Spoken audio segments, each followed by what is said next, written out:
New York State is officially taking legal actions against Nyskoba and striking corrections officers as Governor Hochul again calls for the immediate end of walkouts at state prisons, saying it's putting the entire state at risk. Some corrections officers at nearly all state prisons have been striking for the last week over what they say are unsafe working conditions.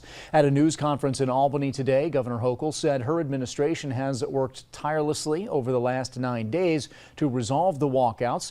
She says the state has done everything it can to encourage the COs to return to work, including an amnesty period where they could go back to work, no questions asked, repealing a controversial staffing memo, and suspending portions of the HALT Act. She says mediation between the state and the Corrections Officers Union continued today.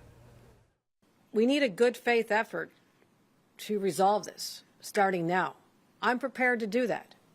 I understand there's a lot of frustration about the long hours. I have long stood with the corrections officers of this state, more than I'm going to guess any other governor, and say these conditions are hard. I understand that.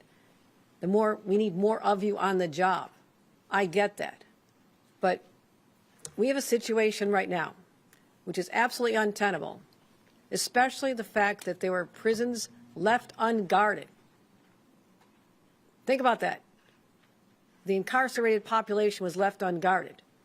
There were people from other unions, people who work in healthcare, and the commissary, who were left unprotected by these actions.